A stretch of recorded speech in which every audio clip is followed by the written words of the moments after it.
So my family and I, we were on vacation over, the holidays just before Christmas actually. And this is our first time doing that, and we had an amazing time. However, coming back to St. Louis was a little more challenging than we had anticipated. Our connection getting into Miami was late. So as a result, we were going to miss the flight from Miami to St. Louis. Okay, so that was not something that we were excited about. And once we got to the airport, we found out that the flight to St. Louis was canceled anyway. So we were not getting home. And the woman who was behind the counter helping us out, the look on her face when she punched in St. Louis was priceless, because she said, you know what? We don't have a flight going to St. Louis that you can get on until Christmas Day. So this is Christmas Eve. So this is the 23rd. So we need to stay over the 23rd and over the 24th and fly out on the 25th. Look, my family's supposed to come over. We're going to have Christmas dinner at our house. These are not problems, ladies and gentlemen. Okay, these are not problems at all. Let me be clear.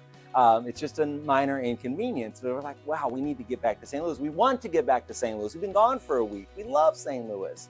So it was what it was. We were just trying to figure this out. All right, should we fly into Chicago and then just drive down? But there were no cars to be rented in Chicago. How about Little Rock, Arkansas, Memphis, Nashville? We checked all these different places to see if we could get a car, and we couldn't get a car anywhere. So we're like, all right, we'll just stay until Christmas Day. We'll fly out on the afternoon of Christmas Day, and that's gonna be that. So they gave us the hotel voucher. We went to the hotel and woke up with a renewed sense of, let me find a way back home. So I got online and I looked again at Memphis and found, oh my gosh, there is a rental car in Memphis that we can get. So I reserved that rental car in a hurry, and my wife got on the phone and she was talking to the airlines on the phone. She couldn't get any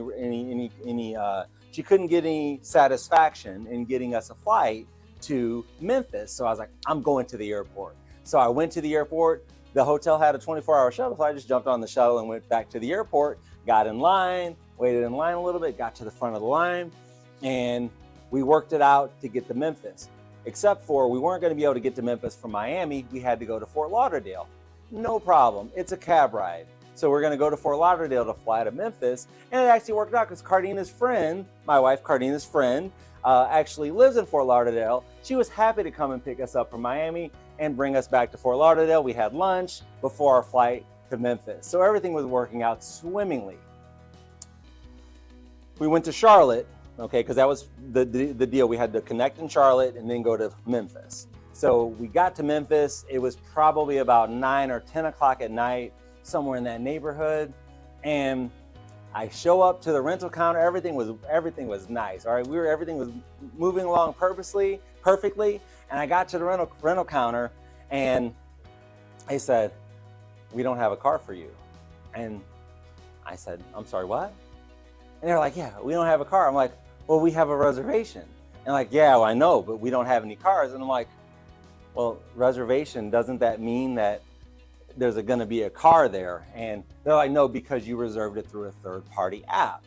And I was like, well, I don't understand, and I was getting a little frustrated, but I was trying to keep it cool. So they're like, "We just don't have a car." I was like, "Well, does anybody else have any cars?" And he's like, "Well, yeah, they might have one over there." And I think he was just trying to get me away from his desk, which was fine. I understand. I can respect that. Sure, I ran over to the next counter and tried to see if anybody else had any cars. I checked with everybody. Nobody had any cars. There are no cars to be had in Memphis, ladies and gentlemen. And that was okay. So now I wanted to go back and give the gentleman a piece of my mind and just let him know that I was not happy about not getting a car, and to see if there was anything to be done to get me a car. I went back, same thing, no car, you're back, there's no car, we still don't have a car, blah, blah, blah, all the reasons why. And I was like, all right, fine. So I text my wife and it was like, we don't have a car. So meanwhile, they get there. So now Sienna, my youngest, 13, she's like, "What do you mean they don't have a car?" And she's like furious about it. And she's like starting to cry, and she's mad and upset and all this because she wants to get home for Christmas because Santa's got to show up. She's like, "Santa's not going to show up to our hotel room." And I'm like, wow, that makes sense, And I said almost, in a, sort of flippant way, well, do you want to tell the lady at the counter that? And she's like, yeah, I want to tell her. And I was like, oh. So here we go. We march back in to the rental booth where the folks were, and Sienna starts to let them have it. Okay, about where's our car? We had a reservation. Where's the car? And we were like, oh, okay, Sienna, it's okay. It's fine. Just relax. Be respectful. We don't yell at folks. It's not their fault. All the things that I'm saying to myself, right? And so we're standing there, and we're trying to figure out what we can do. And they're like, well, we can maybe get you a car tomorrow, and all of that. We're just standing there. We're frustrated. We're huffing and puffing. We're like, all right, well, it is what it is. We were going to have to stay the night in Miami again, so why not stay the night in Memphis? We just flew all the way here only to spend the night here. Anyway, so be it. That's what we were going to do. And just then, there's a gentleman at the counter who was getting his rental car, and he overhears us talking about getting back to St. Louis. He turns around and says, I'm going to St. Louis. You guys want to ride with me? And we're like, what? You're going to St. Louis? He's like, yeah, I flew here and I had a rental car, and I'm going to drive it back to St. Louis. If you want to come with me, well, that'll be fine. And we're like, okay, well, do you think you'll have room? And because there's 4 of us. And he's like, well, I'm sure we'll work it out. And I'm supposed to have a truck. So this is a single guy with a big truck that he was renting. And sure enough, we drag all our gear out there, and it's a big, crew cab pickup truck, and we can throw everything in the back of the pickup. And we were off to St. Louis, all 5 of us. The random guy at the counter who was driving back to St. Louis agrees to pick up the 4 of us who are obviously upset about not getting to go to St. Louis. And we're off, and we had a lovely 4-hour ride together all the way back to St. Louis. And, I gave him some money, which he tried to refuse to take.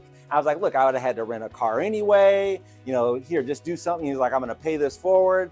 Thank you. Shake his hand. My wife gives him a hug. Everybody's happy. We show up in St. Louis at 2:00 in the morning. He drops us off at our house, and just in time for Santa to get there. So it was a real Christmas miracle.